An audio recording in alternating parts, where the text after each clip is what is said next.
pedagógicos para el aprendizaje, los entornos educativos mediados por tecnología y la enseñanza de lenguas. Es integrante del Sistema Nacional de Investigadores Nivel 1 y forma parte de la Cátedra UNESCO Movimiento Educativo Abierto para América Latina. A lo largo de su trayectoria profesional, ha sido académica visitante en la Universidad de Purdue, en Indiana, Estados Unidos, profesora investigadora en la Universidad Pedagógica Nacional, en la Universidad Veracruzana y en la Universidad Virtual del Estado de Guanajuato. La doctora Darlene también se ha desempeñado como coordinadora del Centro de Idiomas en el Tecnológico de Monterrey y en el proyecto MOOC México X para la televisión educativa de la Secretaría de Educación Pública. Además, ha sido facilitadora virtual en la Universidad Nacional Abierta y a Distancia de México y de la Prepa en línea. Esto implica, como ustedes ya han observado de manera muy breve, todo el conocimiento que tiene en esta línea de las tecnologías de la información y la comunicación, y particularmente en lo que es la inteligencia artificial. Además, también asesora los cursos de Estrategia Nacional de Formación Docente de la Universidad Autónoma de Querétaro. En este momento tenemos el gusto de tenerla aquí en el Instituto de Investigación y Desarrollo Educativo, realizando una estancia postdoctoral y está enfocada en prácticas docentes innovadoras, aprendizaje activo y herramientas digitales en la educación. Hoy, como les comenté, para mí es un gran honor presentar a la doctora, nuestra colega, quien va a presentar la conferencia Guía en la Investigación Educativa, Herramientas, Prompts y Buenas Prácticas.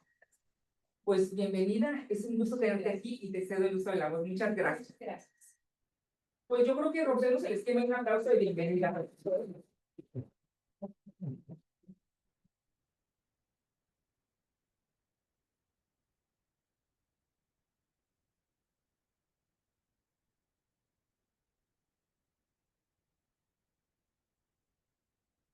Hola, hola, buenos días. ¿Me escuchan? Bien.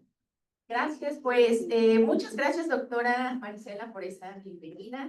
Agradezco también a las autoridades del instituto por abrir este espacio, por la invitación. Y saludo con mucho gusto a los de esta sala y también a quienes nos siguen en las redes sociales. Bien, pues quiero compartirles el tema que nos reúne hoy, la inteligencia artificial en la investigación educativa. Y me parece que este tema ha recobrado pues relevancia por varias razones y me gustaría enfocarlo en tres de ellas. La primera es que pues como académicos, parte de estas prácticas docentes que nosotros llevamos a cabo, pues nos interesa el conocer estas herramientas, el explorarlas y el valorar cuál es el impacto que pueden tener en la enseñanza y el aprendizaje. Una segunda razón es que como estudiantes de posgrado, muchos de ustedes ya comienzan a desarrollar proyectos en los cuales la inteligencia artificial es el objeto de estudio. Lo que me lleva a la tercera razón, y es que como asesores de esos proyectos, tenemos la responsabilidad de acompañar y guiar ese proceso de investigación, pues de manera crítica, por supuesto, pero también vigilando la integridad académica. Por ello es que he decidido organizar esta plática en tres puntos. La primera, herramientas de investigación, herramientas guía para la investigación. La segunda, prompts, o lo que son las instrucciones que le damos a estas herramientas para que podamos generar información de más calidad, que sea más útil. Y finalmente, buenas prácticas con inteligencia artificial en la docencia. Bien, vamos a hablar o para dar inicio, mejor dicho, es importante situar cuál es el papel de la inteligencia artificial en la investigación. Y bueno, si pensamos desde el momento en que tenemos esa idea de investigación y hasta llegar al punto en el que ya tenemos resultados y los estamos publicando, pues es un tránsito amplio, es un proceso extenuante, es un proceso largo que implica pues dedicación y muchísimo tiempo. En este sentido, la IA nos ayuda a acelerar ciertos procesos, a optimizar ciertas actividades o tareas de investigación, y me parece que en ese punto es donde podemos recurrir a estas herramientas justamente. En ese sentido, la inteligencia artificial amplía el acceso a la literatura científica y acelera su procesamiento. Esto es que podemos consultar un gran número de artículos científicos en bases de datos globales, de todos los campos del conocimiento en diferentes idiomas. E incluso si el idioma fuera una barrera, pues las herramientas ya nos ofrecen esa traducción inmediata. Acelera también el procesamiento de esa información porque las mismas herramientas incorporan estas funciones que nos ayudan a generar resúmenes que pueden, en el caso del proceso investigativo, comparar teorías, identificar objetivos de investigación, enfoques metodológicos, y todo ello nos ayuda a, de una manera más propia, el poder identificar esos vacíos en el conocimiento. También automatiza tareas repetitivas y tediosas. Creo que a nadie le gusta usar ese tiempo valioso en las referencias o en algunas otras actividades que nos consumen. Entonces, en este caso, nos ayudan a liberar ese tiempo para entonces dedicarlo a lo que es más valioso, que es justamente ese trabajo intelectual de quien investiga. Asimismo, cuando la usamos de una manera adecuada, pues incentiva competencias de investigación. La argumentación y el pensamiento crítico son algunos ejemplos, ya que cuando interactuamos con estas herramientas, pues nos obligan a reformular preguntas, a cuestionar constantemente, a hacer una revisión minuciosa de la información que nos está otorgando. Y son justamente estas competencias las que nos van a ayudar a preservar el rigor científico de ese proceso de investigación y a mantener la calidad técnica de los proyectos que estamos en. En este sentido, las herramientas de guía para investigadores se caracterizan porque están diseñadas para apoyar tareas específicas del trabajo académico que todos realizamos. Se distinguen, por ejemplo, de las guías genéricas, estas que podríamos emplear para, por ejemplo, elaborar un discurso, en que justamente estas están entrenadas con bases de datos científicas y también para entender cuál es la lógica del proceso de investigación. Esa es su principal diferencia y aporte. Bien, aquí me gustaría, antes de empezar, ya dentro de las herramientas, que me compartieran su propia experiencia en la investigación. Pensemos un poquito a través de esta pregunta, ¿qué tarea o fase de la investigación les resulta más compleja, más retadora? Pueden escanear el código QR o pueden también ingresar a partir de el enlace que les están compartiendo en redes sociales. Y bueno, puede ser varias opciones, por eso es que me gustaría saber cuál es su experiencia. Puede ser un reto la búsqueda de artículos, la redacción de objetivos, el análisis de entrevistas. Bueno, ya no quiero decir más para que justamente salga de ustedes esa información. Vamos a dar un minutito.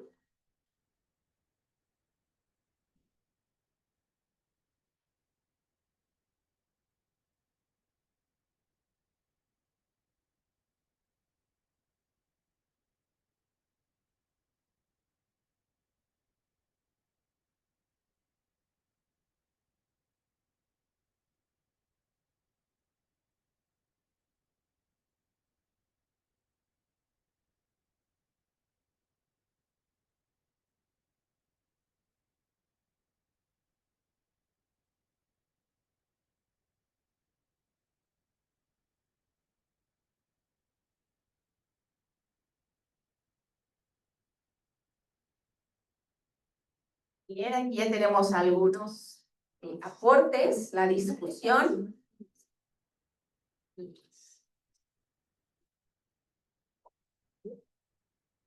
Bueno, también si por alguna razón no traen sus equipos, nos pueden comentar aquí algunas de ellas.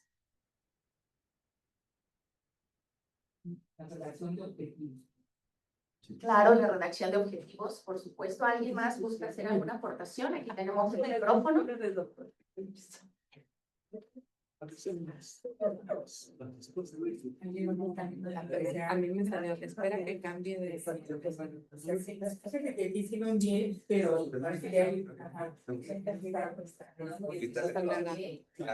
Muy bien, hay coincidencias ahí en la discusión, el marco teórico, las preferencias, como ya habíamos comentado, análisis de entrevistas, búsqueda de literatura, categorizar las conclusiones, corregir referencias en APA, claro, discusión teórica, diseño de figuras, elaborar objetivos, escritura, el estilo, quizá hablamos aquí de redactar en ese estilo académico que caracteriza la investigación, la indagación, metodologías, redacción de hallazgos. Son muy valiosas todas sus aportaciones, redacción de objetivos, redactar el título, claro, también a veces nos consume mucho tiempo, ¿no? Esa parte de la redacción de un buen título para nuestros papers, para nuestra tesis. Reformular objetivos, claro, casi nunca quedan como inicialmente los redactamos. Resumir hallazgos y, bueno, verificar la información. Muchas gracias, muy interesantes sus aportaciones. Ya veo aquí que referencias, análisis de datos, discusión marco teórico es lo que resalta, además de la parte de búsqueda de la literatura. Muy bien, pues vamos a continuar. Ahora, a partir de esta información que ustedes amablemente han compartido, pues podemos retomar algunas herramientas que podrían ser de utilidad. El primer conjunto que quiero presentarles es el que ustedes ven en pantalla, pero antes de la explicación me gustaría aclarar varias cosas. Que por supuesto estas no son todas las herramientas de IA científica que existen, son solo una muestra. Seguramente hay muchísimas más y ustedes saben que día a día van apareciendo. Otro punto es que aquí la revisión que yo haré será enfocada en solamente alguna de estas funciones. Por ejemplo, en el caso de la revisión de la literatura, que bueno, estuvo asociada por ahí a sus respuestas, pero no se limitan estas herramientas a esa sola función. Por supuesto que pueden hacer muchas más funciones, desarrollan, como dijimos, capacidades continuamente, y pues es una invitación también a que las exploren. Por la naturaleza de esta charla, pues vamos a verlas de manera muy sintética. Y bueno, vamos ahora sí a comenzar. Aquí observamos Leadmaps, quizá la conocen, quizá ya la han empleado. ¿Alguien la ha utilizado? ¿O alguna de estas como Research Rabbit? Sí, perfecto, muy bien. ¿Y Connected Papers? Perfecto, excelente. Creo que aquí hay muchas personas que les interesa explorar varias herramientas. ¿Y me podrían decir de qué tratan? A partir de esa experiencia que tienen, ¿qué hacemos con esta herramienta? En la parte de revisión de la literatura, adelante. Por ejemplo,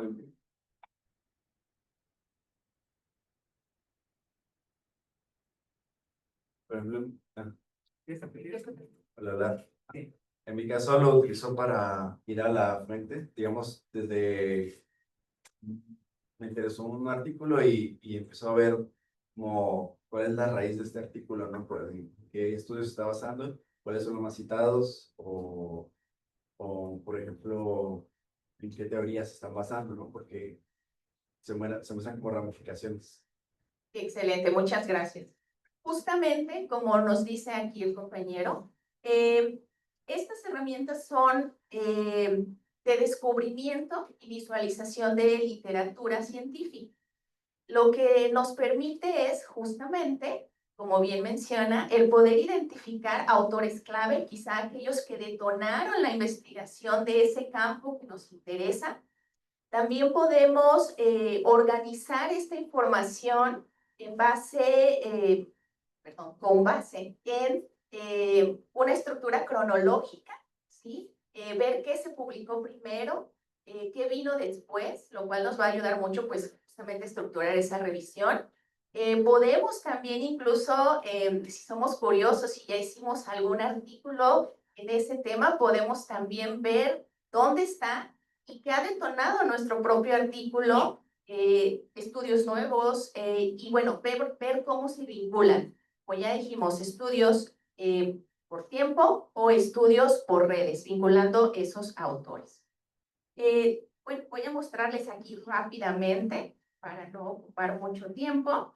Heatmaps nos puede hacer esquemas como estos.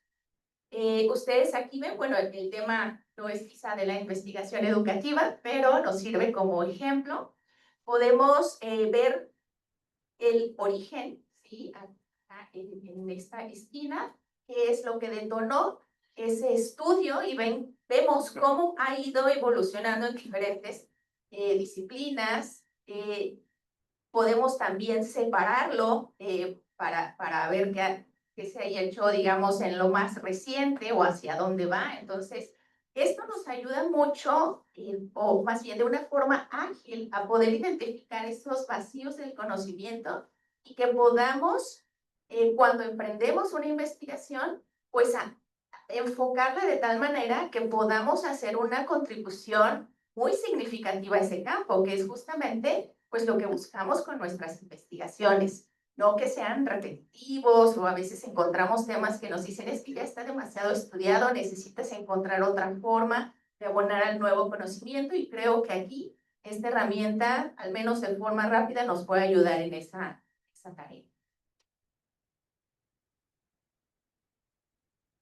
Bien, esta es una demostración también muy corta sobre cómo funciona Research Rabbit. Y bueno, es muy similar. También nosotros podemos seleccionar, por ejemplo, de las bases de datos que tienen estas herramientas, podemos hacer la búsqueda ahí directa, pero también podemos incluso, si nosotros ya hemos hecho una curaduría de literatura, que si ya tenemos si ya tenemos por ahí una biblioteca con información, con artículos que ya hemos revisado, quizás hasta con otra herramienta, pues también podemos en ese caso subirla a estas herramientas y que nos genere estos mapas. Vamos, ¿cierto? Bien. En la siguiente columna tenemos otras herramientas, Consensus, el EASY y SciSpace.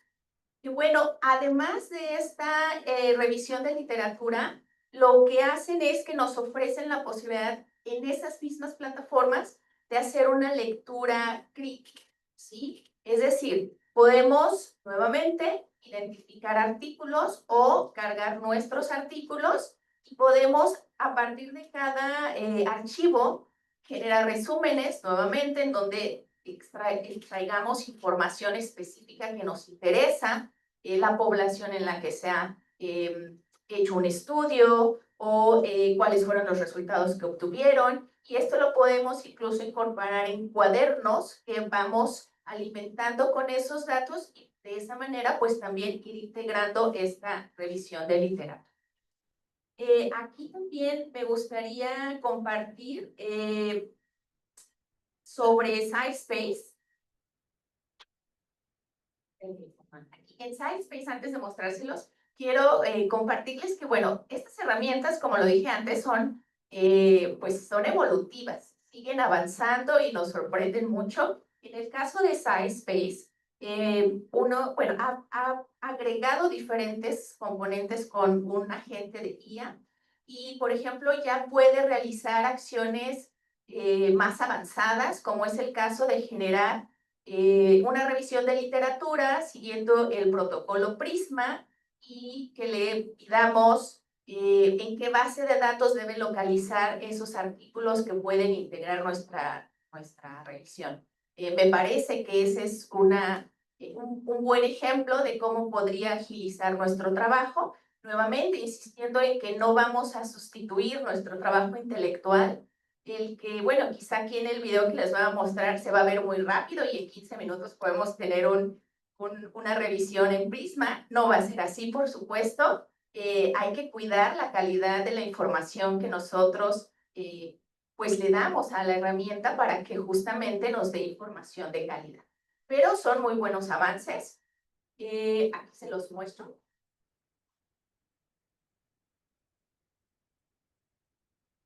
Estos son, bueno, es el componente que trae, aquí está haciendo la revisión de literatura, hace todos sus procesos, ya saben, si no sabemos mucho de programación, pues eso nos ayuda muchísimo en cuanto a los pasos que va desarrollando, va realizando la colección a partir de un prompt dado. Y bueno, voy a adelantarlo un poquito por cuestiones de tiempo, porque lo que me interesa es que vean justamente esta última parte en donde hace el concentrado y de en donde ya en los documentos, aquí estamos viendo en la parte de documentos, aquí es la actividad y nos dice que va haciendo paso a paso, y en esta parte de los archivos es en donde, bueno, genera los esquemas y en donde nos da ese protocolo ya listo, que es lo que me gustaría que pudieran.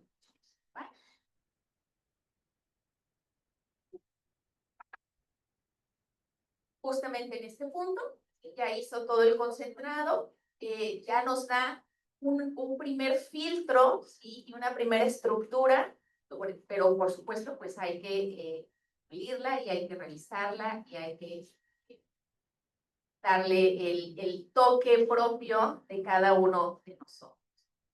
Bien. Y volvemos a la presentación. Y un segundo set de herramientas, en este caso para el análisis de datos, ya sean cualitativos o cuantitativos.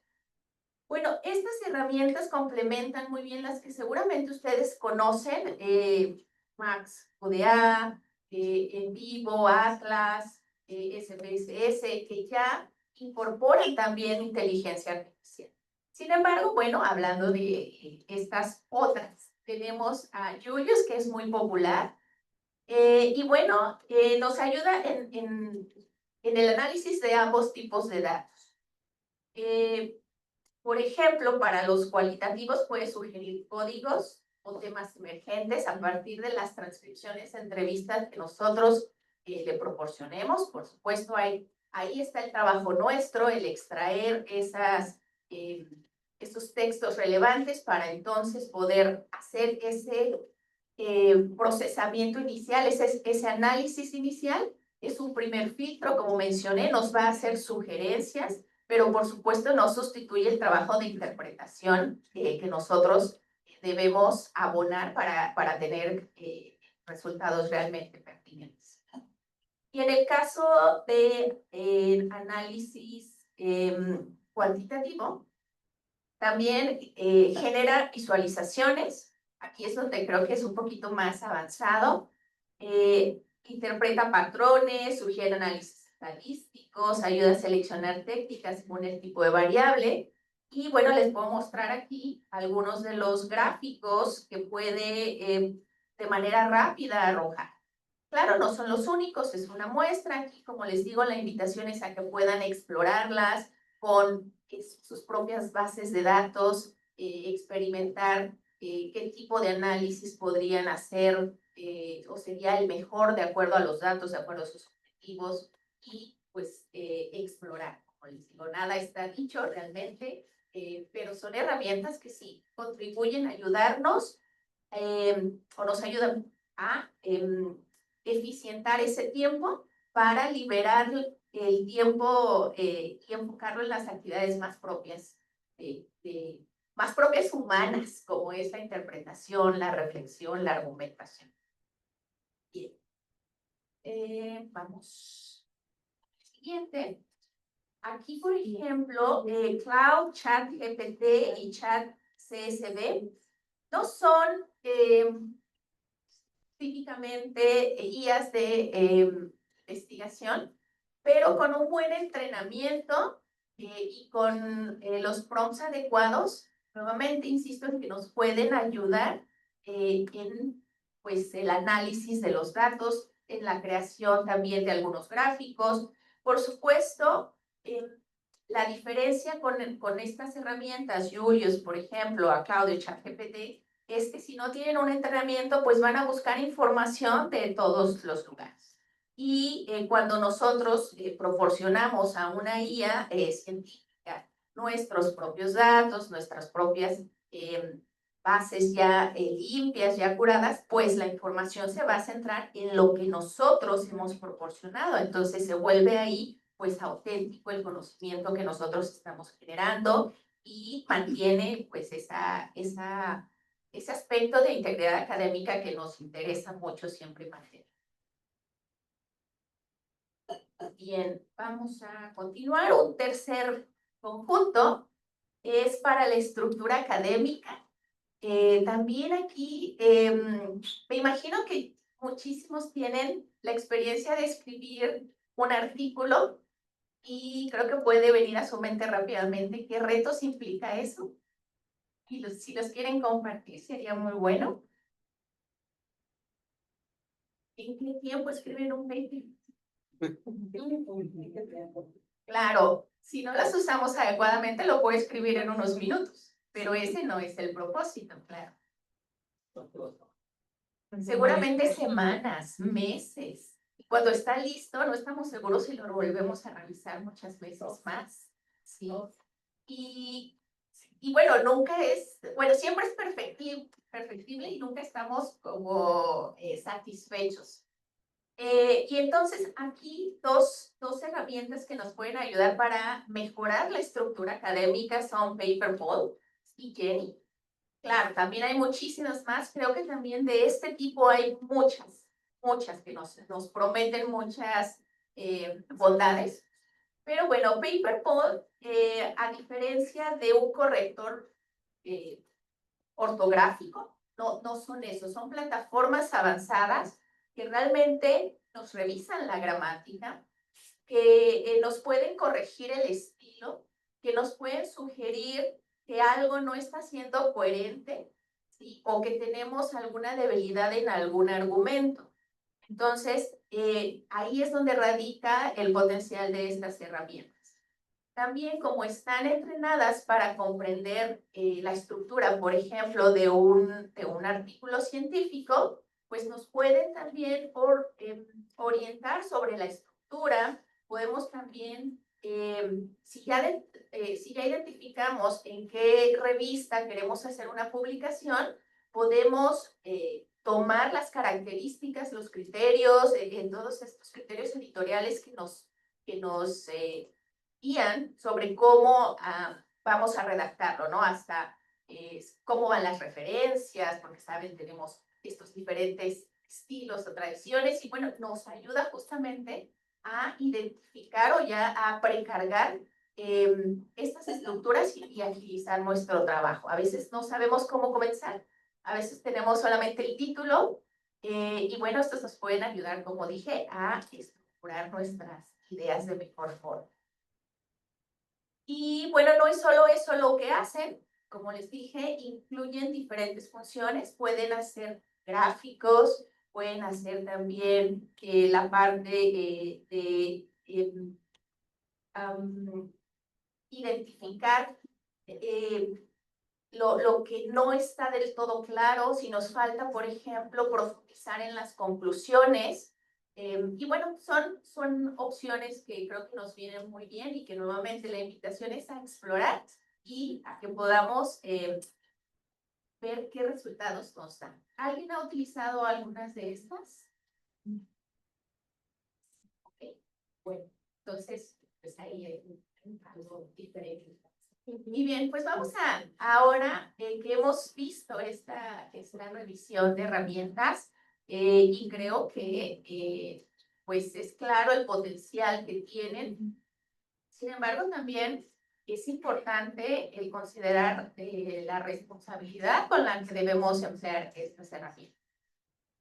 Algunas consideraciones son las siguientes. La revisión crítica de la información que nos generan estas herramientas. Es imprescindible que siempre hagamos una revisión, ya que, como dice aquí, la IA puede producir datos incorrectos. La IA siempre va a tener una respuesta para nosotros, eso es indudable, pero la respuesta a veces no es la respuesta correcta, ¿sí? Entonces, ahí es donde entra nuevamente nuestro juicio. Otro es el apego, el apegarnos, el seguir cuidadosamente las políticas institucionales sobre el uso de inteligencia artificial en la investigación. Cada instituto, cada universidad, cada centro tiene sus propias directrices al respecto. Algunas pueden incluso definir qué tipo de herramientas sí puedes utilizar y cuáles no. O en qué fase del proceso las puedes emplear y en cuáles no. Entonces es muy importante vigilar este punto. También algo que es una realidad es que estas herramientas no son del todo gratis, que tienen un costo, entonces también debemos valorar pues cuál es la sostenibilidad de utilizarlas en nuestros proyectos. Me parece que solo Research Rabbit es parte de su filosofía de que siempre será gratis, pero el resto, las que mostré aquí, digamos que tienen en la versión de prueba y nos permiten hacer algunas tareas de manera suficiente. Por supuesto, pues su aportación será máximo si tenemos acceso a más capacidades. Bien.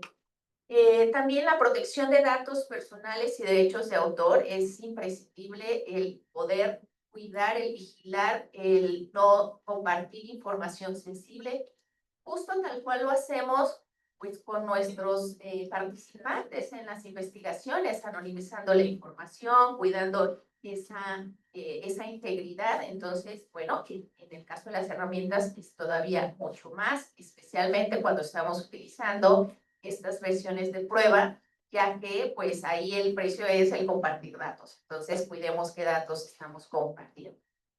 Y en derechos de autor también es sumamente importante el cuidar qué nos está regresando la inteligencia artificial, porque no porque lo genere nada más con una instrucción que le damos, es que ya sea original totalmente. Necesitamos verificar justamente para no tener por ahí ningún inconveniente en caso de derechos de autor. Y el último punto se refiere a la capacitación, el uso eficiente de estas herramientas. Así como están en constante evolución, pues también nosotros requerimos esa formación constante para aprender a utilizarlas, para sacar el máximo de ellas. Bueno, hasta aquí es el primer punto. Vamos ahora al segundo, a la segunda sección. Creo que tenemos. Sí, Roberto. Bien, bueno, aquí hablando de prompt engineering, pues ya que vimos las herramientas, ya que vimos cómo las podemos utilizar, ahora es importante que veamos cómo nos comunicamos con esas herramientas. Si bien es a través del lenguaje natural que dicen, pues ese lenguaje, cómo nos comunicamos, está directamente relacionado con la información que recibimos. En ese sentido, bueno, un prompt es una instrucción que le vamos a dar a la inteligencia artificial para que nos dé una respuesta útil. Y bueno, aquí vamos a conocer tres frameworks, tres modelos de prompt engineering que pueden ser de utilidad. Por supuesto, también la creatividad entra en juego para poder pues diseñar esos prompts que sean mucho más efectivos. Bien. El primer modelo, Chris, no sé si alguien lo ha utilizado. Yo creo que lo han utilizado, pero a lo mejor no saben que se llama así o que ya es un modelo. Y bien, nos dice Wang et al. Y bien, justamente surge como recomendación de los creadores del ChatGPT. Es un modelo muy sencillo. Las siglas, bueno, nos habla de la capacidad o el rol, ¿sí?, que deseamos que realice ChatGPT. El insight, en este caso, pues, ¿qué le estamos pidiendo? ¿Qué información le vamos el statement, qué es lo que queremos que haga? Pero ahora sí, ¿cómo vamos a pedirle la información? En personality o el estilo de la respuesta.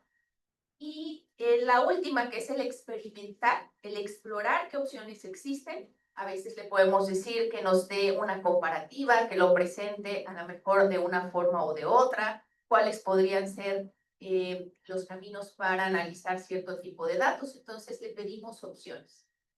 Un ejemplo, supongamos que estamos en una etapa inicial de ese proceso de investigación y que no estamos muy seguros cómo iniciar esa revisión de literatura. A veces solemos perdernos entre tanta información. Y bueno, aquí le podríamos pedir a ChatGPT o a cualquier otra IA, pues una estrategia para revisar la literatura. En este caso, estamos diciendo sobre inteligencia artificial en la práctica universitaria. Y bueno, aquí tenemos un ejemplo. No quiero, digamos, leerlo para saturarlos, pero bueno, vemos la capacidad y el rol. Y bueno, te decimos, eres un asesor metodológico, ¿sí?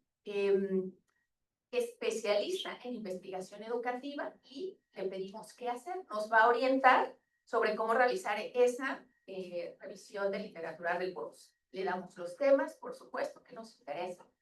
En el insight le damos contexto, más información sobre el contexto.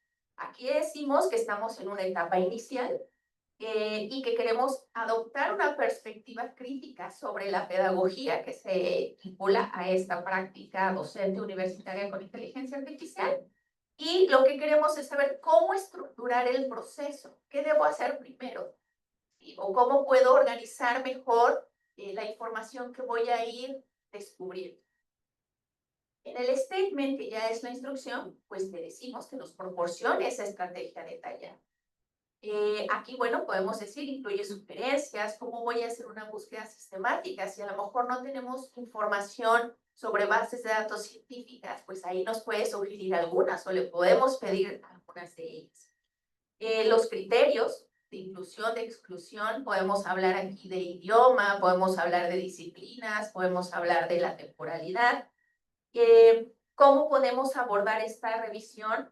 Desde si es temática, si es argumentativa, si es cronológica, en la personalidad, el estilo, el tono en que queremos que nos responda esa información, si es académico, si es a lo mejor adaptado a cierto público, pues quizá si vamos a dar una plática secundaria, tendríamos que adaptar el vocabulario a esa población, a esa audiencia. Y bueno, finalmente el explorar qué opciones tenemos. ¿Sí? Aquí, bueno, dice, quiero que me presentes la información comparativamente. Un ejemplo, podemos decir, cronológico y temático. Y bueno, no les voy a decir cuál es el resultado porque eso lo van a poder experimentar más adelante en la siguiente dinámica.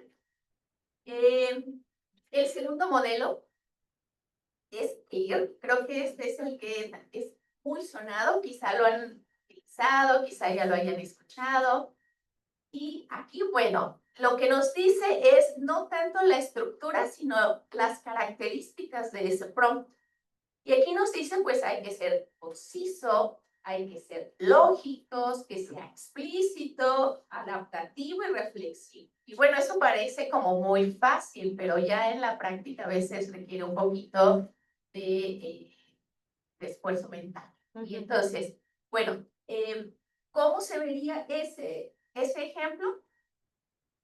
Hace rato decíamos, uno de los retos era la redacción de los objetivos de la investigación. Bueno, aquí tenemos un ejemplo de ello. Sería conciso, bueno, o específico, dependiendo de qué es lo que consideremos también ahí conciso. Aquí le decimos qué tipo de proyecto estoy desarrollando. Recuerden que es importante darle información a la inteligencia artificial. Le doy los temas que me interesan y le digo que quiero hacer una revisión de mis objetivos de investigación, los generales y los específicos, que ya los tengo redactados de inicio. Y lo que quiero asegurarme es que sean coherentes, que sean alcanzables y que tengan esa relación entre sí.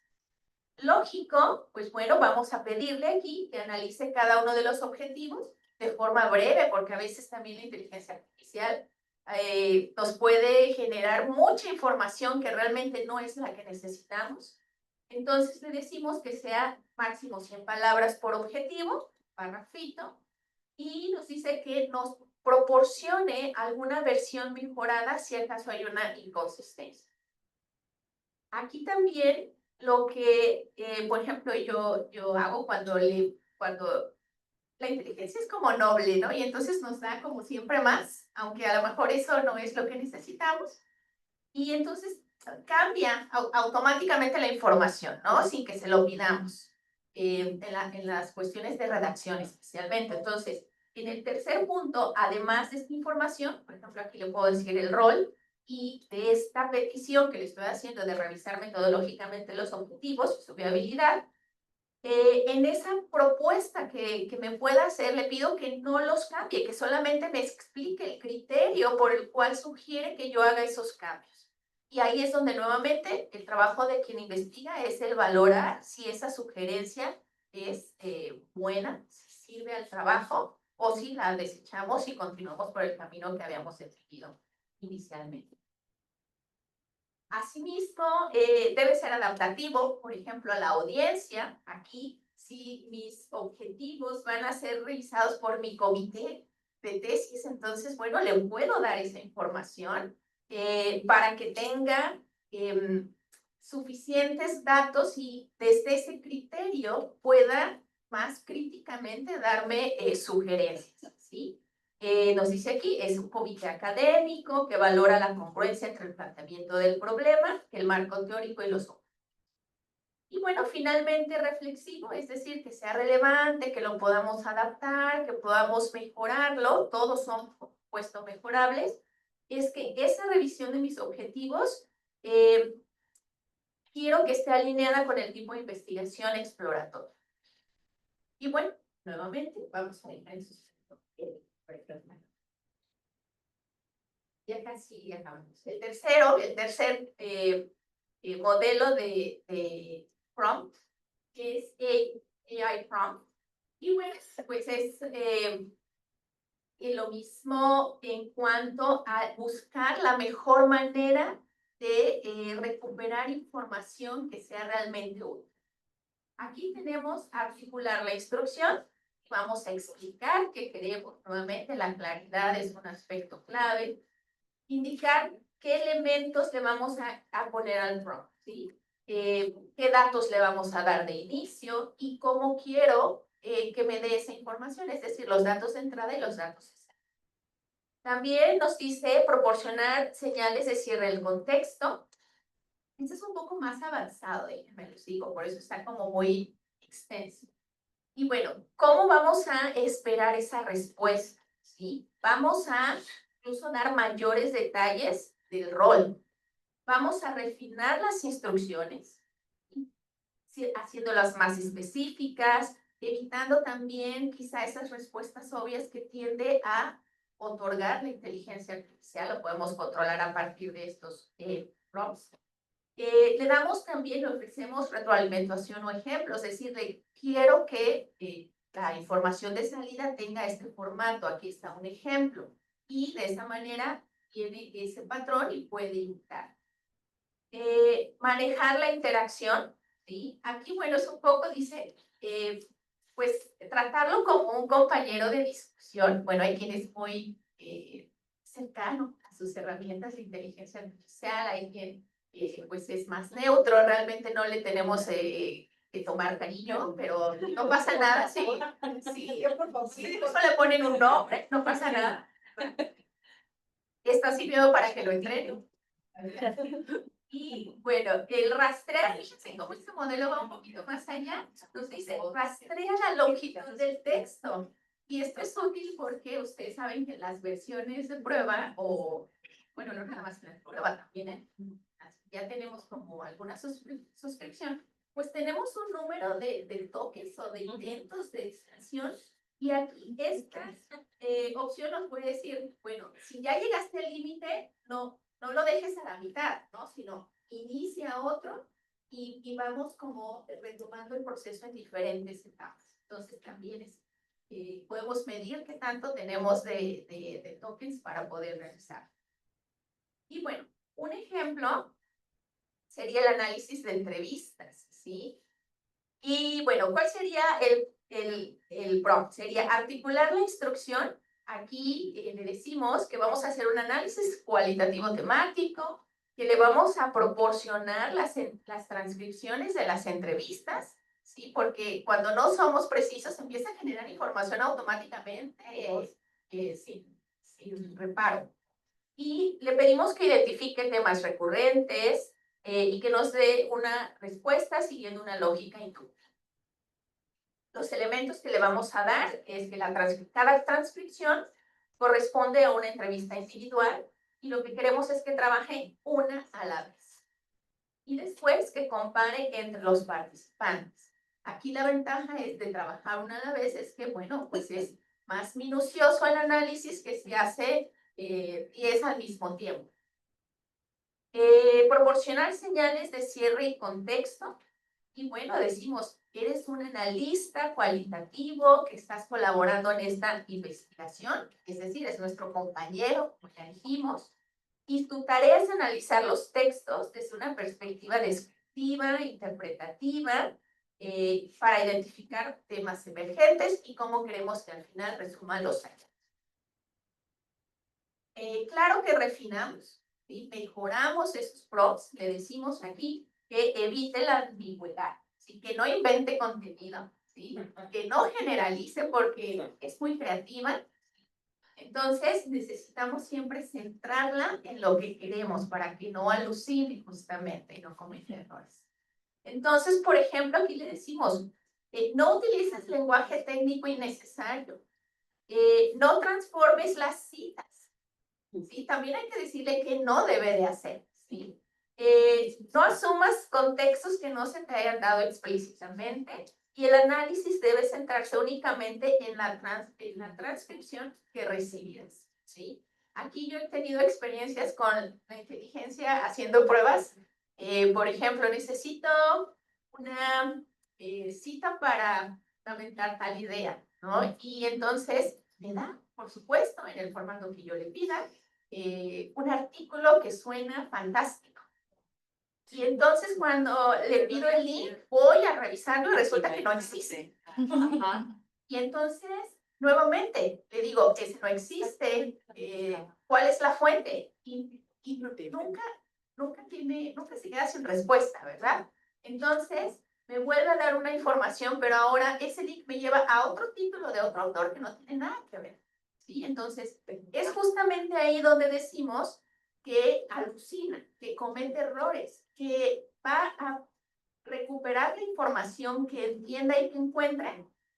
Pero nuevamente, si cerramos nuestros datos y nuestro análisis, vamos a tener justamente resultados más pertinentes. Bueno, vamos a continuar con este ejemplo, ofrecer retroalimentación o ejemplos. Aquí le decimos qué tipo de idea o patrón de redacción quiero. Aquí tenemos un pequeño extracto. Y bueno, manejamos la interacción. Esto nos dice, si identificas la necesidad de codificar o comparar otras entrevistas, sugiéreme, ¿sí? Pero nuevamente, somos los investigadores los que tomamos las decisiones, ¿sí? Pueden aquí, dice, precisarme algo también si tiene dudas, que no las resuelva por sí misma, ¿no? Sino que nos plantee justamente esos retos para poder nosotros tomar acciones puntuales. El último, como decía, es el rastrear la longitud del texto. Si es muy largo, pues hay que dividir ese análisis. Y bueno, nuevamente, el reiterar que no necesitan analizar todo. ¿Sí? Entonces, dejamos ahí en suspenso el resultado. Y bueno, esta gráfica lo que busca es, pues, presentar que hay muchas metodologías de prompt. No tenemos que conocerlas todos, por supuesto, pero bueno, sí saber qué tipo existe y, pues, si nos interesa, ir profundizando en cada una de ellas.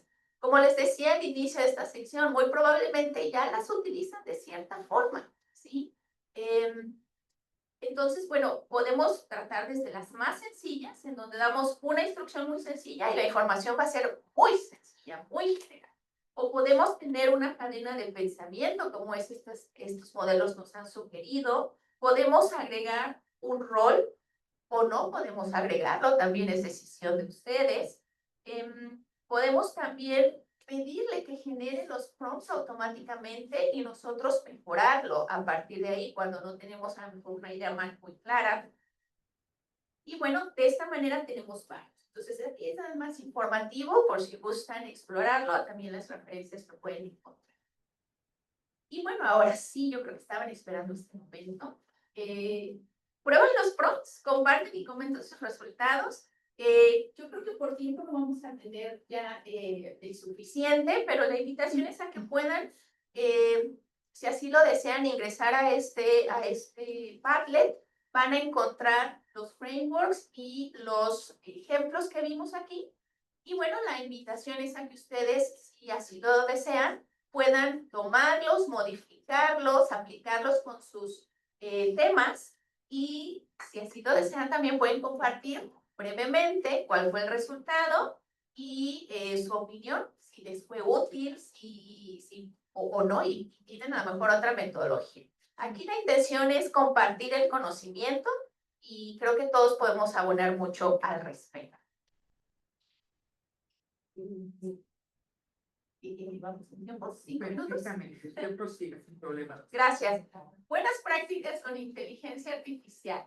Bueno, aquí quiero comentar, compartir más que nada con ustedes. Parte del trabajo de esta estancia de investigación ha sido el documentar que están haciendo los docentes justamente al utilizar o al incorporar estas herramientas de inteligencia artificial en su práctica docente. Aquí podemos ver, es un texto que se ha generado, un libro, el cual pueden ustedes descargar de forma gratuita y completa en ese código. Los va a llevar al catálogo de Núñez y de ahí pueden hacer la descarga. Es inteligencia artificial aplicada a la práctica docente y aquí pueden encontrar experiencias de docentes de México, de Guatemala, de Colombia, y amablemente nos han compartido qué es lo que están haciendo en sus aulas. Aquí tenemos experiencias como el análisis de imágenes para identificar estereotipos sobre la vejez. Sabemos que la inteligencia artificial tiene esos sesgos culturales, del lenguaje, y bueno, aquí lo que las autoras están proponiendo es cómo justamente podemos entrenar también a la inteligencia y generar imágenes que sean más adecuadas culturalmente a lo que necesitemos. Por ejemplo, en el aliado en el aula de Derecho, aquí los autores generaron casos de estudio para que los estudiantes puedan discutirlos y en el campo de lo que es el derecho, pues poder tener información reciente sobre los marcos, no recuerdo ahorita cuáles, pero son como una normativa reciente relacionada al derecho. Uso creativo de IA para gamificar la enseñanza. Bueno, aquí lo que hizo el autor fue generar imágenes con inteligencia artificial que después trasladó a un juego y bueno, con ello también pues dinamizó su aula. Es un excelente ejemplo. El siguiente, ChatGPT, nos habla de cómo podemos descubrir temas de investigación y fortalecer las redes de aprendizaje. Aquí la autora lo que hizo fue guiar a sus estudiantes respecto de cómo pueden estudiar un tema de investigación apoyado con inteligencia artificial. Y bueno, pues ahí está la invitación, es solamente algunas de ellas. Y ha sido un trabajo muy satisfactorio y sobre todo con la colaboración de quienes han compartido lo que están haciendo. Bien, uso responsable. Claro que tenemos que hablar del uso responsable de la inteligencia artificial, ya que, bueno, como dijimos aquí, son sistemas que están entrenados Son conjuntos de datos, son probabilidades estadísticas, por lo tanto no tiene conciencia humana, aunque parezca que habla como nosotros, o que escribe como nosotros, o que nos entiende, pues no tiene conciencia, ¿sí? Están entrenados para darnos esas respuestas.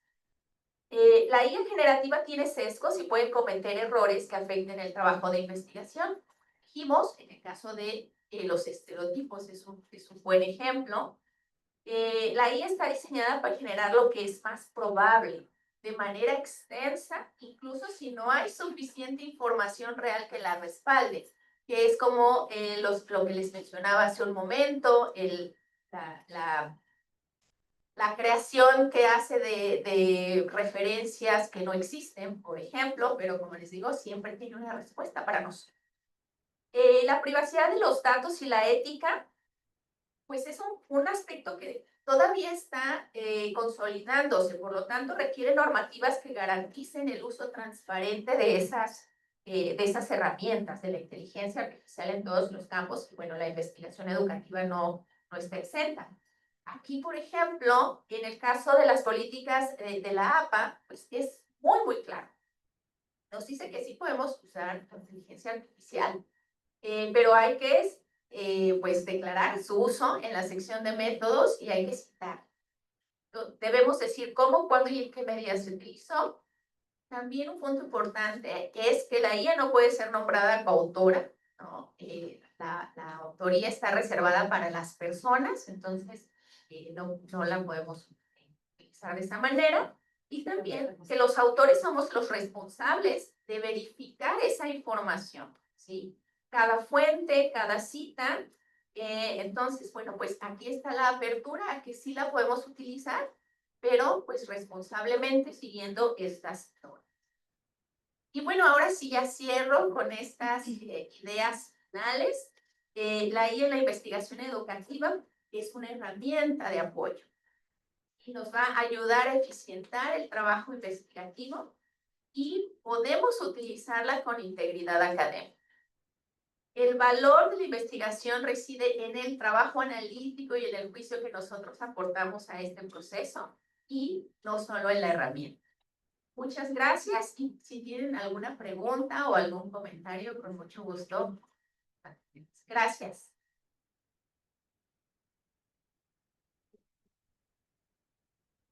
Muchísimas gracias, doctora. De verdad creo que nos abre un campo en el que todos andamos de repente todavía haciendo pininos para no seguir gateando y que resaltar el tema del aspecto y el uso ético de la IA es algo que fortalece tanto a los estudiantes de licenciatura, de magíster y doctorado de este instituto y de esta universidad, así como a nosotros como investigadores.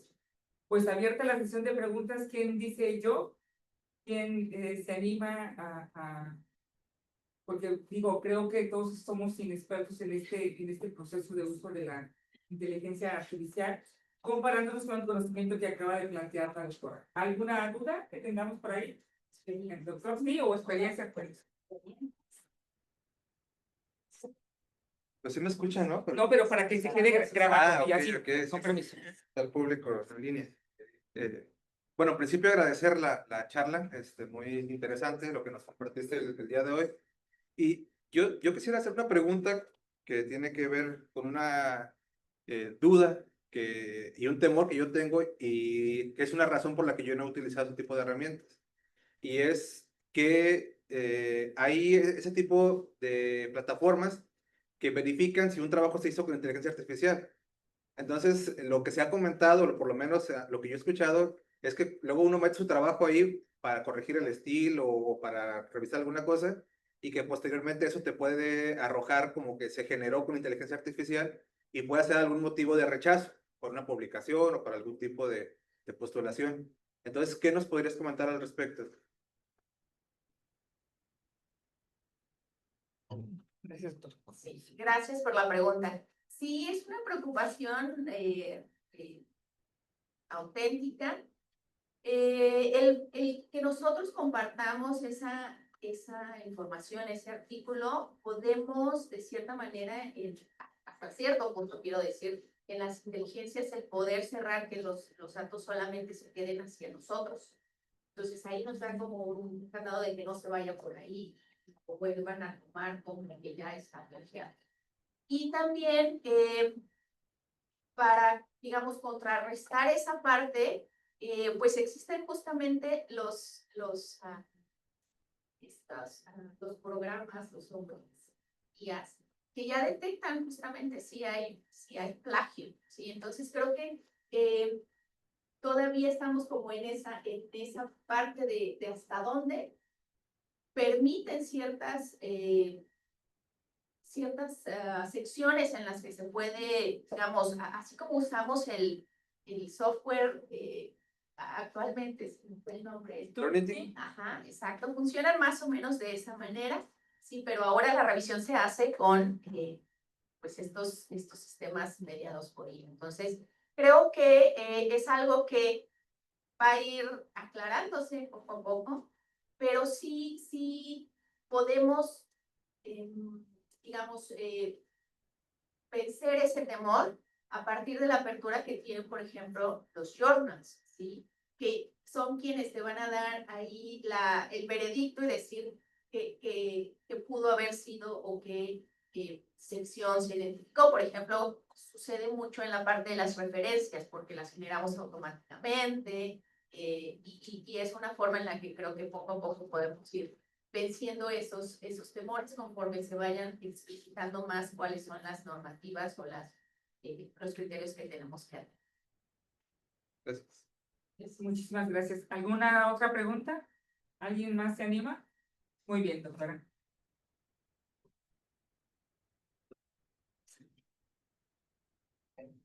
Hola, muy buenos tardes ya. Muy buenas tardes a todos. Gracias igual por la plática. Me pareció muy interesante. Yo tengo, pues igual ya estoy viejita, entonces a mí me toca estar como en esta punto en donde pues cuando yo me formé no estaban estas herramientas y a usarlo, ¿no? O sea, como a muchos igual de los de mi edad o mayores pues estamos viviendo esto.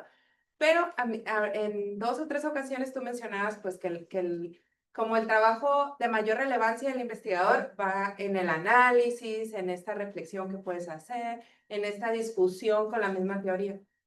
Entonces yo estaba pensando, ¿de dónde toma el investigador? ¿Con qué analizar? ¿Con qué discutir? ¿Cómo ha formado su criterio?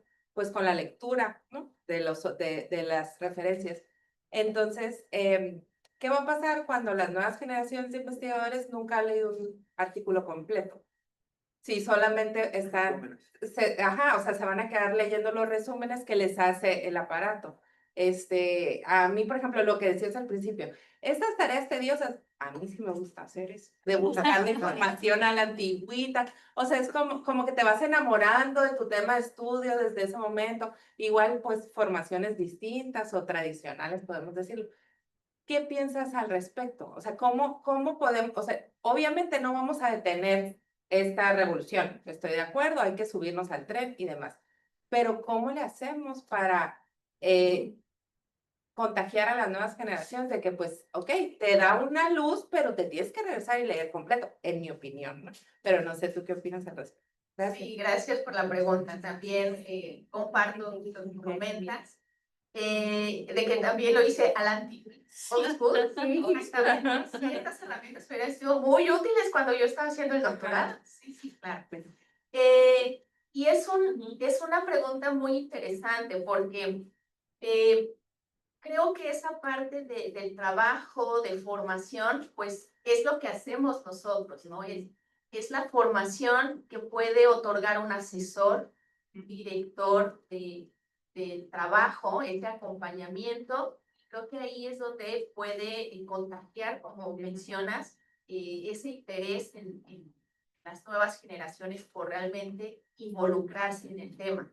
Aquí, como mi intención es justamente el compartir cómo pueden optimizar ciertas tareas investigativas, pero no quiere decir que vamos a tener tesis semanas o en un mes, no se trata de ello, tampoco de generar todo el trabajo ni sustituirlo, sino que nos apoyen a justamente poder liberar más tiempo a aquello que nos interesa, a profundizar en nuestros datos, en nuestros resultados, en nuestros propios análisis, que pues a veces por estar trabajando en esa parte más mecánica es que pues nos consume mucho tiempo.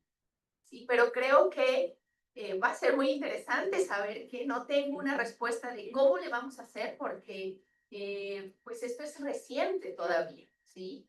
Entonces creo que ahí estamos ya abriendo, visualizando una línea de investigación nueva sobre cómo estas tecnologías van a impactar también estos procesos formativos pues, de investigación. Gracias.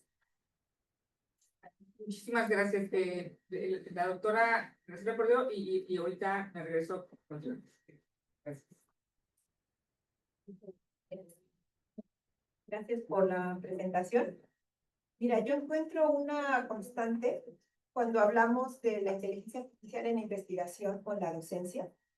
Encuentro la constante de decir, es que utilízala para que haga las tareas tediosas y libere tiempo, ¿no? Entonces, lo mismo se dice en ambos contextos, ¿no? Entonces, ahí, digamos, como que yo me planteo ¿cuáles son las tareas tediosas? ¿Y por qué debo liberar el tiempo? ¿Y qué hago con ese tiempo? Estoy liberando. O sea, ¿hacia dónde lo voy a orientar? Entiendo que el discurso es, pues si lo libero en la docencia, pues lo ocupo en establecer el vínculo con mis estudiantes, ¿no? Y en fortalecer, y en profundizar, y en ayudarlos a la reflexión, etcétera, ¿sí? Pero en mi uso de la inteligencia artificial todavía no estoy clara, ¿no? De esa sensación de liberarme el tiempo, porque me he sentado y he estado horas ahí pegada Sí. a la aplicación, a la herramienta, ¿no? Entonces, todavía no le veo como la ventaja esa de la liberación del tiempo. Pero es una reflexión básicamente, ¿no? Es, digamos, por mi experiencia y por indagar, ¿no? O sea, a lo mejor ya alguien está investigando que implica una tarea tediosa en la docencia y cómo resolverlo por acá puede ayudarte a fortalecer el vínculo afectivo, emocional con el estudiante. Una reflexión. Gracias. Muchas gracias.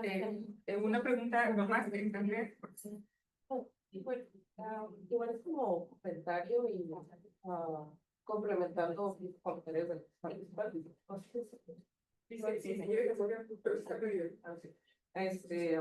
También del comentario que de si habíamos utilizado otras herramientas como Paperpad o Jen, yo entré en un conflicto con Jen cuando la descubrí porque yo me voy por videos de YouTube para comprenderlos, cómo usarlos. Nunca la encontré fue cómo usarla para que escriba por ti y hacer un ensayo en 2 horas. Entonces entré con ese conflicto de esas maneras de utilizar las inteligencias, porque sí, igual sí ayuda mucho, pero ahorita en la maestría es 2 años nomás, entonces sí nos ayuda mucho con las cosas que nos tomarían mucho tiempo como revisiones, pero también es compromiso a nosotros estudiantes de, ok, sé que estos no me sirvieron, pero esto sí tengo que leerlo para comprender y qué otras cosas puede haber de información dentro de.